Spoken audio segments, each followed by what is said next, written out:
Steve mentioned to me that he had invested a large sum of money.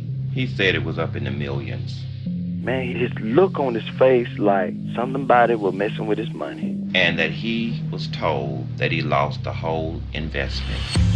For the last 2 years of Steve's life, Steve wanted a divorce from his wife, but she would not give him one. There were some issues about Steve's infidelity. Steve was the one messing around. Mama Mac ain't got nothing to do with that. And why would you take anything out on her? That will is very important, signed or unsigned. He was doing the same thing Steve always done, but he just was more careless about it. I would really like to see where the money went. When I dreamed, they were just in the club like dancing and laughing, saying, we got all the money now, we got all the money now. Steve's death is not just about his relationship with a 20-year-old girl. His death is about money and power.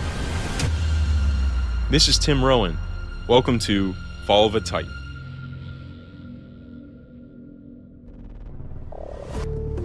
From the first time I met Vincent Hill back in the summer of 2017, he's been willing to discuss the Steve McNair case at any moment, any time of day.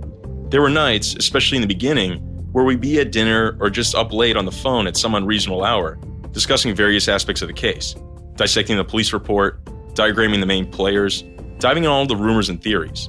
And most of the time, I just let Vincent go. I'd sit back and listen. Before I ventured out on my own, I wanted to know what Vincent knew, or rather, what Vincent thought he knew. When I found him, he'd been investigating the McNair case for 8 years. He'd written 2 books and done several TV interviews discussing his findings, all in his spare time. I got the sense that Vincent liked having someone with whom he could discuss all this. After a while, though, my knowledge of the case finally caught up with Vincent's. He started going on about some theory, and I could challenge him, or gently correct him. Then he started repeating himself. He'd bring up things we'd already discussed. He told me multiple times, I'd forgotten more about this case than most people have ever heard. He loved to say that. After about 10 months of this, in the spring of 2018, the theories and the crazy rumors started to run together. It was getting hard to keep things straight in my own head, with Vincent in my ear. And so I reached out to the people who oversaw the McNair investigation for the Nashville Police Department, people who could respond to these questions and theories I've been discussing with Vincent Hill. If Vincent was poking holes, these were the guys whose work he was poking. Maybe there was something they could point me to that I wasn't seeing. Maybe they knew something that Vincent didn't. Something that, for whatever reason, wasn't in the police file. I started with Ron Surpass, the former Nashville chief of police. Less than a year after closing the McNair case, Surpass had left Nashville to run the New Orleans Police Department, and now he was teaching criminology at Loyola University. He wasn't in Nashville anymore. Maybe he'd be more willing to shed light on the case. I met Surpass at his office, down in New Orleans, and as we started talking, he seemed eager to defend his officer's work in the McNair case, and discredit Vincent Hill. When someone of Mr. McNair's stature dies, it gets a lot of attention. And then there's a lot of people who, for good reasons, oftentimes for reasons unknown, want to create their own narrative. This is what they think. I think we even had a former police officer who might have got on television and said some things that, as far as I remember, never really investigated a murder in his life, But in the end of the investigation, I am absolutely confident of the finding they had of a murder-suicide. I don't think there's any question. There's people who probably still don't believe that. Fair enough. But the evidence and the work, I think, was overwhelming. I wanted to talk about that evidence. Surpass, though, wanted to talk about his detectives and how much he trusted them. When Steve McNair, a local Nashville hero, turned up dead in July 2009, Surpass called upon his homicide cold case unit. This was a group comprised of his best, most experienced detectives. They handled cold cases and high-profile murders. And Surpass told me emphatically he trusted their work. In Ron Surpass's mind, all of this comes down to, who do you trust? The Nashville PD's cold case unit or Vincent Hill, a former police officer who's never investigated a homicide? Certainly at that time, I don't know what Mr. Hill's what his future's been since then. But at that time, the fact that someone who has never investigated a serious crime like a homicide doesn't mean that sometimes a rookie officer doesn't stumble across a great case, but he wasn't even employed at the time. The other thing is that, just like I'm sure journalism, the first time you do an interview isn't going to be as good as the 1,000th time you've done an interview. And that's what happens with investigators. They learn from experience, they learn from making mistakes, they learn from managing scenes, and oftentimes it takes quite a while before someone is really an experienced homicide, sex assault, robbery. They pick up experience that is crucial, that you don't always get in the classroom, that you don't always get from reading a report, that you don't always get from watching a show. It's when you actually do an interview across the table from someone and learn how that goes. So that's important. Nobody was angry at Mr. Hill. Nobody in the police department, including myself, was like, what is this crazy guy doing? No, nothing like that. He had his opinion. He had 15 minutes to tell it to the media, and we just kept doing the case and moving forward. In the end, Surpass didn't really offer any concrete answers. He didn't reveal any key piece of evidence that would further implicate Jenny Kazemi or cement the police's case. But he did suggest if anything new came up, Nashville PD would consider it. What can happen in investigations, though, and putting this one aside for a minute, time often can bring new information that nobody knew about, right? We have people in prison that are being released every day because, decades later, a key piece of information that no one ever knew about, should have, could have, maybe, but didn't know, and then suddenly you go, wow. And the police will go back. That's why cold case units are so successful. Needed is they'll go back and say, wow, nobody knew this piece of information. It changes the whole dynamic. Could that happen here? I don't know. Given the scene evidence, given the investigation, I think it'd be highly unlikely. I left New Orleans with more questions than answers. But then I got a call from Don Aaron, the spokesman for the Nashville PD. He wanted to know, what was this project I was working on? Aaron was the gatekeeper to the guy I really needed to speak to, Pat Pastiglione, the detective in charge of the cold case unit back in July 2009. Pastiglione was retired from the police force now, but I'd messaged him over Facebook and LinkedIn, and he apparently reached out to Don Aaron asking who I was and what I was doing. Pastiglione had asked Aaron, I wonder if he's trying to take the Vincent Hill approach. The Nashville PD had seen people try to take the Vincent Hill approach before. Don Aaron told me the investigators had responded to all those questions already. They'd shot down all that speculation and guessing years ago. So, he asked me, you're essentially asking us to engage in a debate with Vincent Hill, with you being the moderator? As Don and I spoke, though, it came out that Sports Illustrated had never really published a significant story on the McNair case. When McNair died, the magazine had been on what we call a dark week, one of several periods each year without an issue. This one on the account of the 4th of July holiday. SI published a one-page obit in the issue dated July 13th, 2009, and that was it. Steve McNair's name hadn't been printed in SI in a non-football context since, and Don Aaron seemed intrigued by this. Maybe he thought he could finally put all these questions to rest. Maybe it would all just die down if he orchestrated one last big sit-down with a national publication. And so, he agreed to set up an interview. I would meet with Pastiglione, who oversaw the case, and Charles Robinson, one of his lead investigators. And so, in early May, almost 9 years after the Steve McNair case was closed, we all gathered at the East Precinct of the Nashville PD in a nondescript conference room. I would get Pastiglione and Robinson for just 30 minutes. Don Aaron was there watching the clock. So as Don said, you summarized the findings. I don't know, is there anything that you wanted to summarize before I started asking questions or anything? It was very thorough, very deliberate investigation, into what had occurred. And That's Pastiglione. the evidence clearly indicates it's a murder-suicide versus any other scenario. Double homicide, for example, we know that scenario's come up, or that, I guess that allegation has come up several times, but the evidence clearly supports a murder-suicide, with Hill Kazemi being the person that shot Steve and then sat on his lap and then shot herself and then slowly slid off his lap and fell onto the floor. And the evidence clearly backs that up. And all the other scenarios that are brought in apparently are being brought in by people that have no idea what the crime scene looked like, have no investigative experience. I mean, zero investigative experience. But yet throw out these allegations, and it just, some of the allegations are actually ludicrous. It was pure speculation in many cases. There was no validity to some of the stuff. Okay, well, if this guy didn't do it, then maybe you believe this guy did it. Well, if this guy didn't do it, maybe you believe that his wife was somehow involved. Absolutely. And just seeing what would stick. And it was just, it was actually ridiculous. And the fact that we had to go through that was a little frustrating, but that's something that we did. And Chuck and Norris did a thorough investigation. I was involved from the very beginning, and I understood what the investigation entailed, so I was supportive of these guys totally.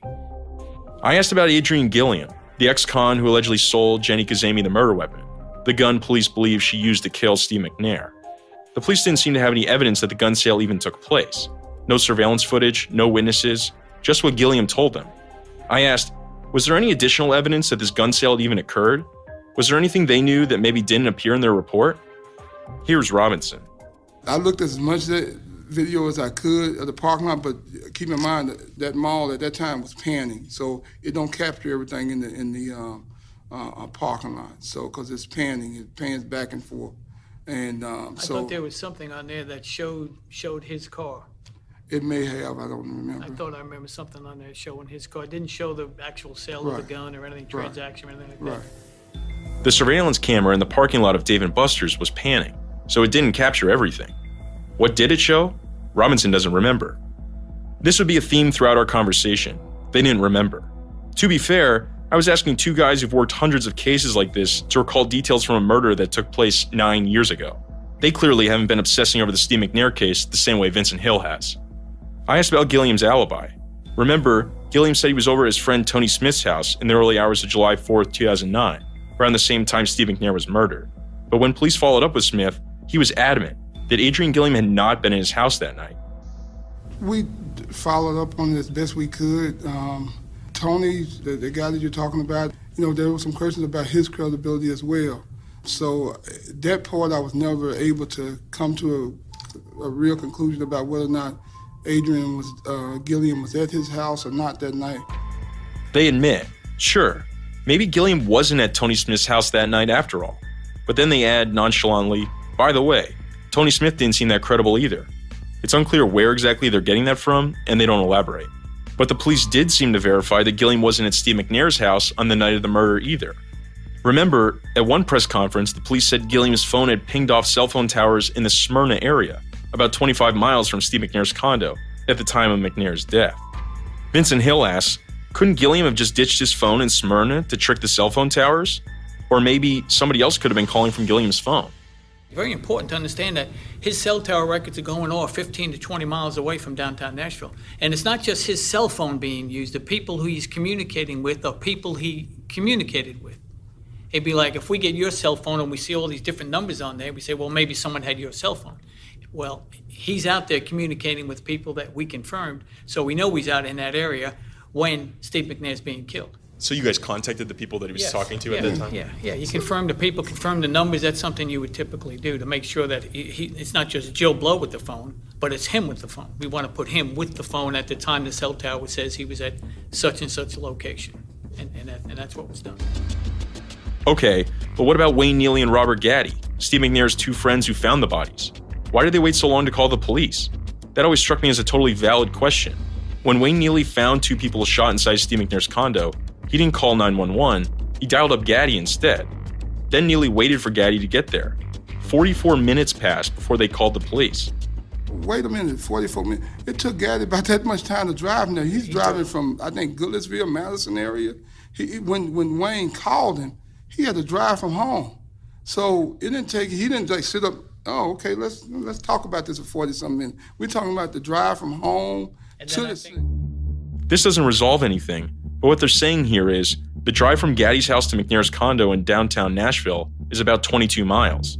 It's possible it just took Gaddy quite a while to get there, maybe longer than he thought, driving in the early afternoon of July 4th.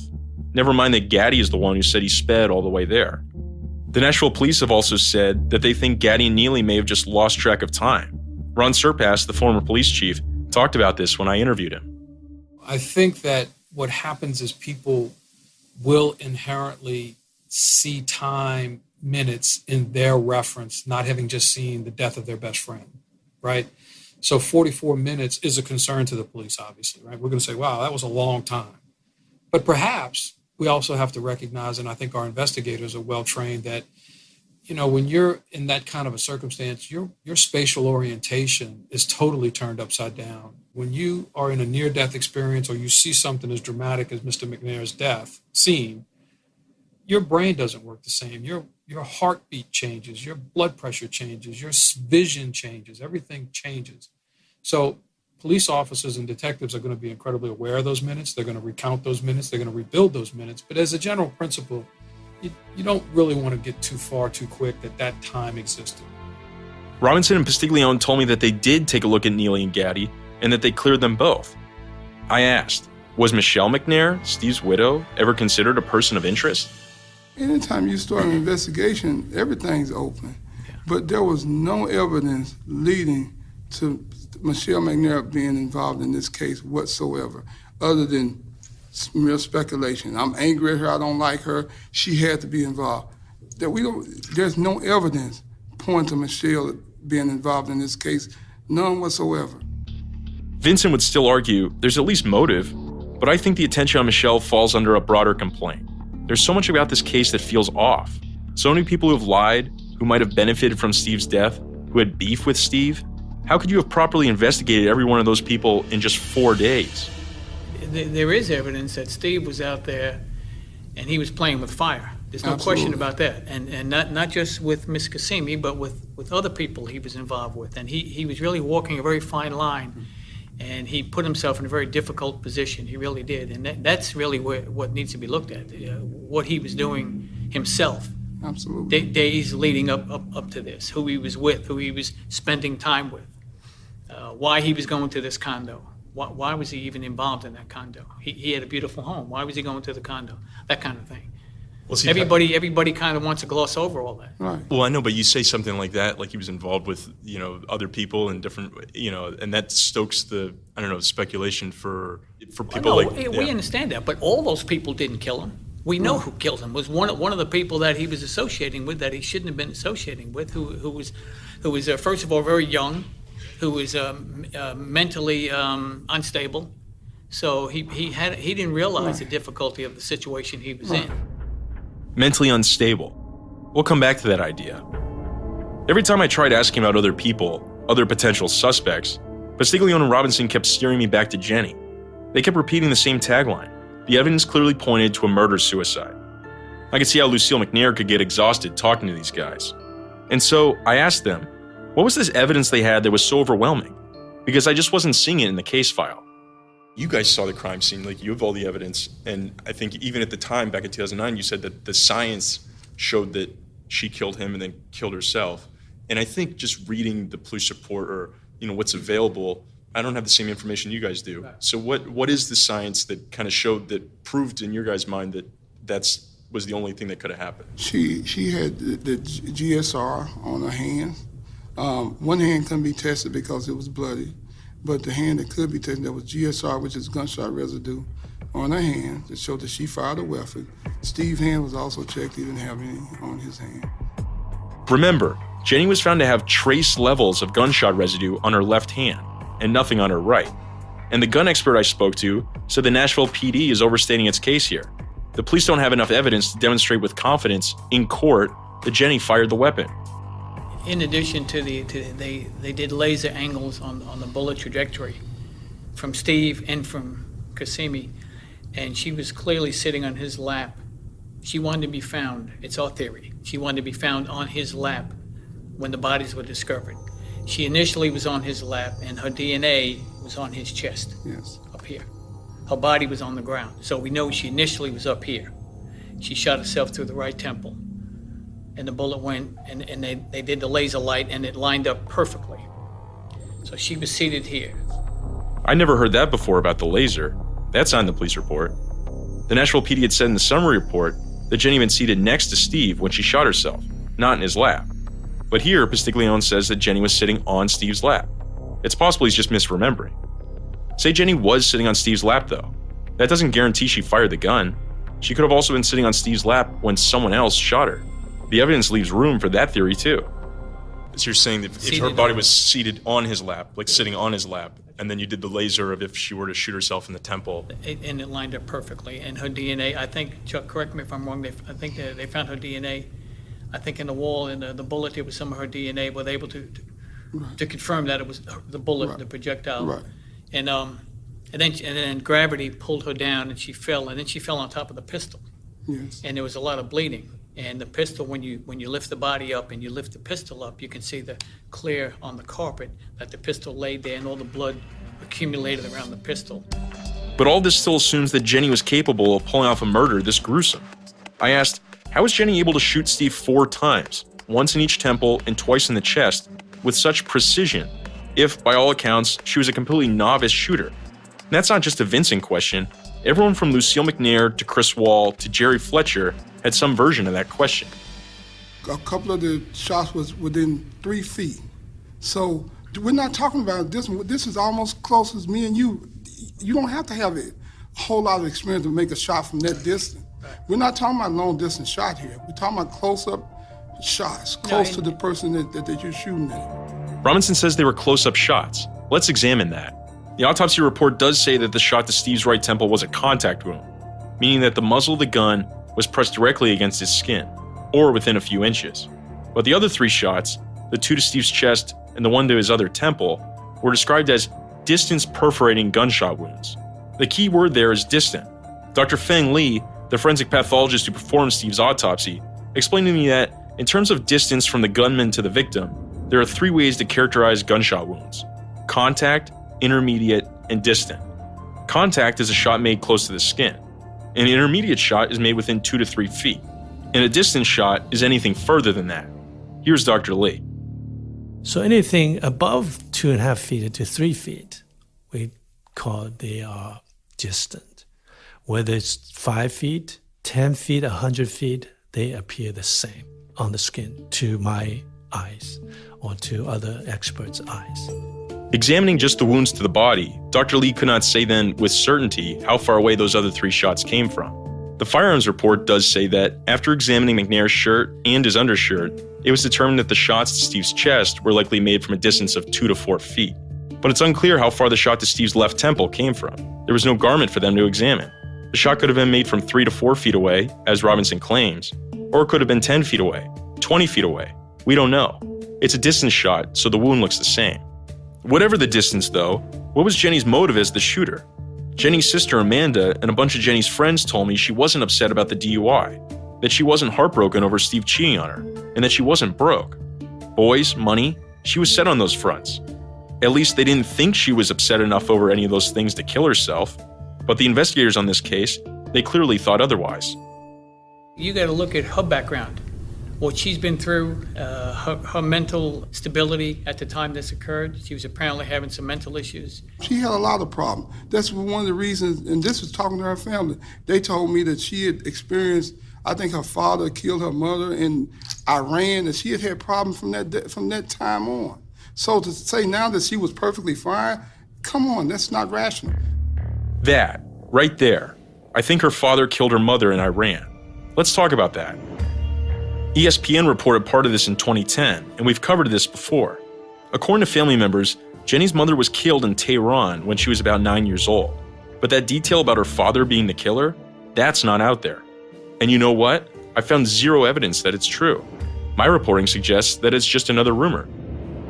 It is, however, something I'd heard before. When I sat down with Christy Rudolph, one of Jenny's good friends, Christy brought up the subject of Jenny's mother's death unprompted. She was telling me about a side of Jenny I hadn't heard that much about yet. We just went out. Where did we go? We went to eat at Steak and Shake one time. And I go, Jenny, why are you so harsh sometimes? Because Jenny could be cold, even though she was a sweetheart. If you really knew Jenny, you'd know that she could be cold sometimes. It's hard to explain. I don't know. She was just really cold-hearted sometimes. And I used to ask her, well, why are you like that sometimes? One time we went to Walmart and we ran into my mom, and I go to introduce my mom to Jenny, and Jenny just walks past and keeps walking like she didn't even see my mom, like my mom didn't even exist. And I was like, that's really rude. Like, why would you do something like that? She was like, Chrissy, you know, I've been through a lot that made me hard. Like, I don't trust anybody. Like, my own dad murdered my mom in front of me when I was like 3 years old. Like, I don't trust anyone. And I was like shocked that she would even open up to me and tell me something like that. So when she told me that, I put everything together and I just kind of realized why she was the way that she was. And she witnessed the murder of her mother by her father's hand, you know? So that really took a toll on Jenny. What do you remember her telling you about those incidents? Because her mother's thing is, I don't think I realized or knew that her father had done it, but... Yeah, her father did it. What did she tell you about that? She told me, she said, you know, my dad killed my mom right in front of me. But she was like, you know, that traumatized me for life. So it appears that Jenny may have been the person who planted this seed. I should note, There's an anecdote in the police report that suggests it wouldn't be beyond her to make up something like this. I checked in with 3 of Jenny's other friends. Had they ever heard this? And only Lucretia Polite remembered anything along these lines. She said she never spoke to Jenny about it, she just heard it around. She didn't remember where. She called it a rumor. As you've heard throughout this podcast, rumors are an integral part of the story of Steve McNair's death. You've heard rumors about how it happened, about why it happened, about who may have been involved. And while you can dismiss and debunk rumors, in this case, you cannot ignore them. They fuel skepticism and intrigue. Rumors are what have kept friends and family, and really so many Nashvillians interested in this case all these years later. These rumors inform people's opinions, people's actions. When Vincent Hill relayed to Lucille McNair that her son may have been castrated, Doc Simpson wanted to exhume Steve McNair's body so they could check. That all started with a rumor. But now we have a rumor being peddled by the Nashville police. Here they are saying that Jenny's father killed her mother and that it affected Jenny a great deal. If that were true, it'd be a pretty devastating piece of character evidence. You hear something like that, and it changes how you think about the entire case. Maybe Jenny was unstable enough to murder her boyfriend, this guy who was cheating on her. I know that thought crossed my mind. I would later ask Don Aaron, the police spokesman, where did this come from? Did investigators verify this? Aaron checked with Pastiglione and Robinson, and he reported back, they think they heard it from one of Jenny's relatives, but they couldn't remember which one. Looking through the police report, it appears they only interviewed one of Jenny's relatives, her nephew, Farzan Abdi. The police notes from Farzan's interview don't mention anything about Jenny's father, though. I requested the raw audio from that interview, but the police never gave me the tape. I asked Don then, how much did the story about Jenny and her father factor in the police's determination of a murder-suicide? He told me they had reached their conclusion based on, quote, the totality of the investigation, interviews, physical evidence, scientific findings. He said that this bit of information was, quote, of interest, but that it wasn't significant in the murder-suicide determination. Robinson, though, had brought this up during our interview, in response to a question about the facts of the case, with a microphone in front of him. Given 30 minutes to outline the police's case against Jenny Kazemi, Robinson said that Kazemi's father had killed her mother in Iran, and that she had problems from that time on. He said, quote, to say now that she was perfectly fine? Come on, that's not rational. I tried confirming this information about Jenny's parents on my own. I reached out to a few journalists with ties to Iran to see if someone might be able to track down the police report from Jenny's mother's death. They asked for some basic information about Jenny and her family, and that's when our search hit a wall. Jenny's mother practiced the Baha'i religious faith, which is outlawed and persecuted in Iran. I was told that if a reporter were to start asking about documents related to anyone with this background, authorities would likely flag it as political or human rights related, or even some form of spying. It was dangerous to even go looking for basic police records. And so I went back to Jenny's sister Amanda to talk about what Pastiglione said, about what Christy told me regarding her and Jenny's parents. And Amanda's first reaction was, what the fuck? They were wrong, she said. Their father didn't kill their mother. And further, Jenny couldn't have seen her mother killed. She was at her other sister's house that day. The Nashville police were making up lies, Amanda said, lies to paint Jenny in a negative light. It just surprises me, she said, that those people in charge and in power will use something like that and say something that there's no evidence to prove. I don't know where they came up with this information, but to release that to you, just to ruin a family's reputation, that's just wrong on so many levels. She suggested that the police were, quote, trying to justify their shitty investigation. I asked Amanda if she put me in touch with her father. His name had been redacted from Jenny's immigration papers, leaving the family as my sole means of reaching him. And Amanda declined. She explained simply, he's very old. She didn't seem to want to bother him with talk about Jenny's death. A few weeks later, just as we were taping this episode, I was told that Jenny and Amanda's father had died. I heard that from Farzan Abdi. That's Jenny's nephew, the relative who spoke to the police back in 2009. After Jenny's mother was killed, Farzan's mother, Jenny's older sister, Sohaila, became Jenny's guardian. Farzan is about 8 years older than Jenny, but they grew up together. Sohaila raised them together under the same roof. Farzan told me the same thing as Amanda. He said Jenny's father did not kill her mother. I asked him, where then would the police have gotten that from? I have no idea, he said. I don't know where they got it from or who said such things, but the whole thing is just a cover-up for something a lot bigger. He admitted that, like any teenager, Jenny had been a troubled kid growing up, but he said she had turned her life around. There it was again. Troubled kid. Robinson had used similar language. He said Jenny had problems growing up. This same sentiment had also come up a few times in the police report. It was always a passing mention. No one ever seemed to go into any detail. I needed to know, what did Farzan mean by troubled kid? Fall of a Titan is brought to you by Hims, a new wellness brand for men. Did you know 66% of men lose their hair by the age of 35?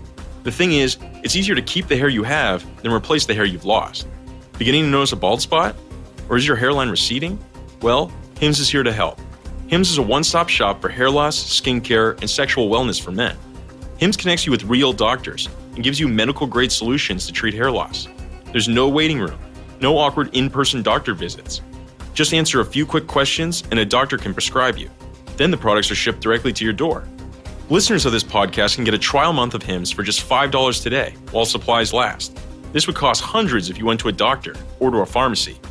You can redeem your trial offer and get the full details at forhims.com/Titan. That's FORHIMS.com/Titan. forhims.com/Titan.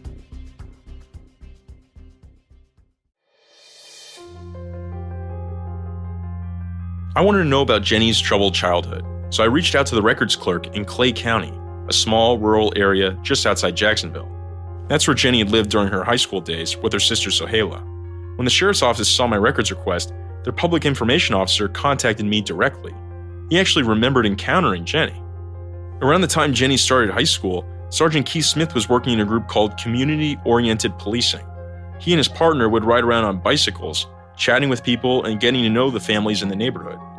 Sergeant Smith told me he remembered Jenny as being a nice, quiet girl, but he also recalls that Sohaila started coming to him with concerns about her. Come to find out she's sneaking out of the house at night and those kind of things. So mom gets involved with it because she sees us out there and befriends us. So we kind of reach out to mom and we're just trying to give her ideas and avenues on what she can do. Sergeant Smith seemed to think that Sohaila was Jenny's mom. He wasn't that far off. Sohaila was Jenny's older sister, her guardian.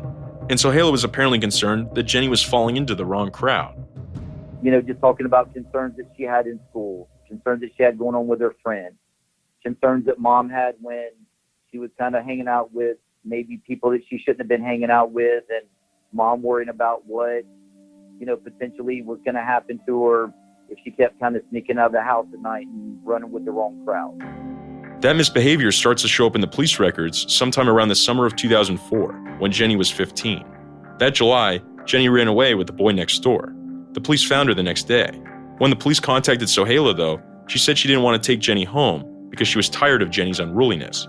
The police took Jenny to a local youth crisis center. Then Jenny ran away from that facility, too. It's unclear how long Jenny was missing after that.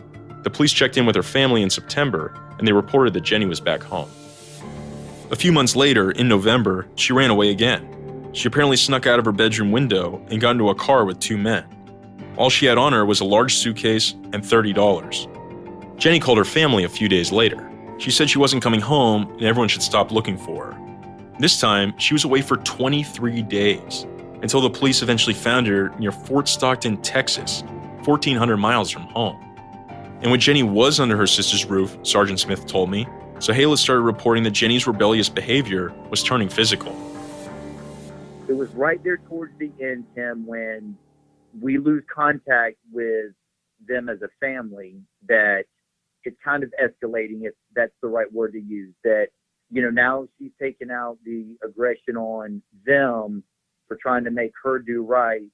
How did you see it escalate, or what was escalating?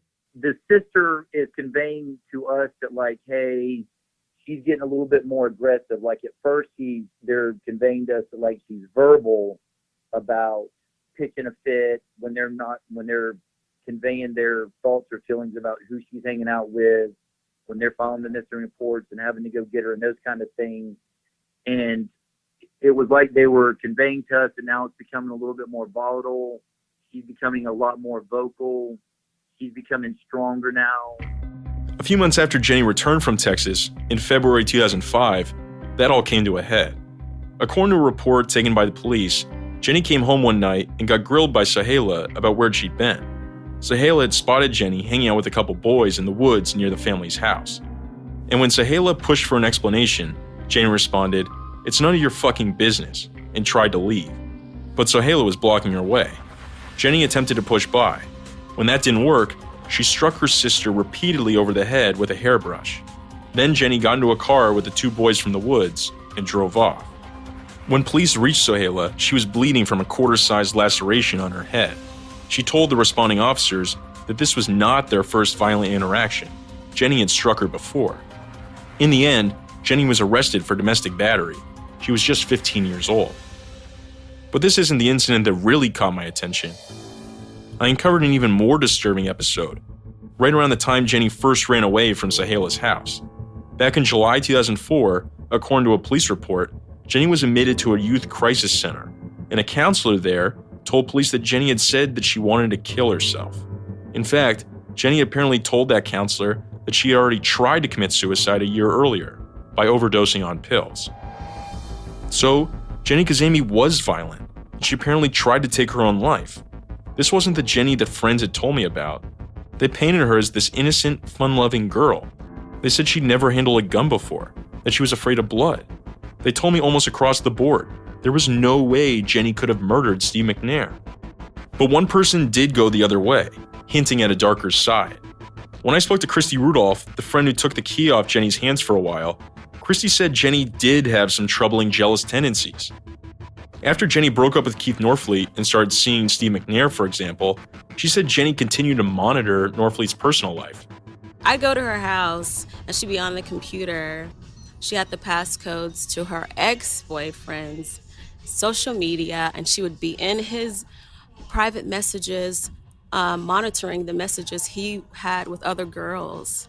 And she would dwell on them and look at them and read every conversation that he had with new girls that he was talking to at the time. And I'm like, Jenny, you can't do this. This is gonna drive you crazy.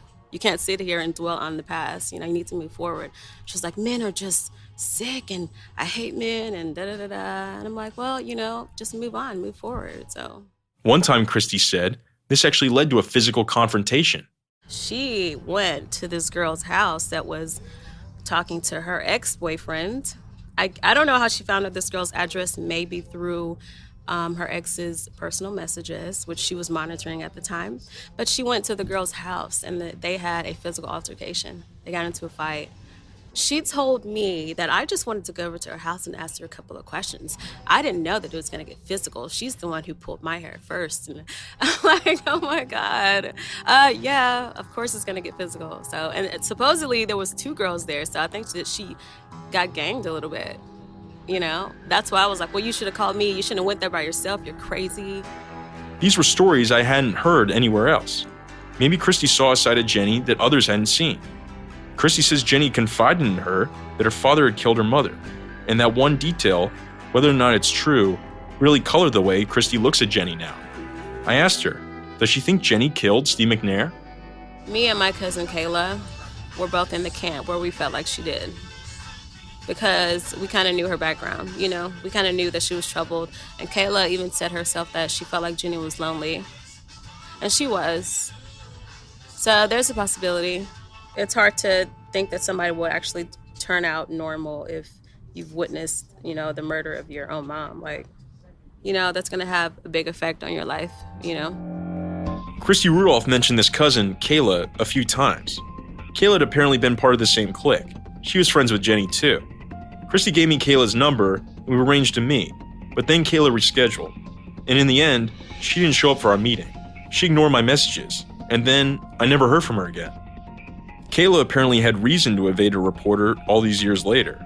At one point in their investigation, the Nashville police got a tip that someone who looked just like Christy Rudolph, may have removed items from Jenny's apartment on the afternoon of July 4th, 2009, the day Jenny turned up dead. The police eventually interviewed Christy and confronted her about this, but she denied it. She said her cousin Kayla had been the one over there that day. The two of them look alike, she said. There must have been some confusion. And the inquiry went nowhere, it seems. It should surprise you not one iota that this is another point of obsession for Vincent Hill.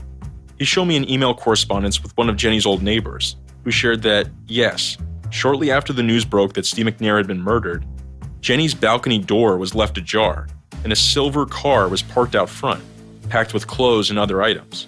And Vincent has long been fascinated by this little tidbit. Who robbed Jenny's apartment? There's another twist to all this.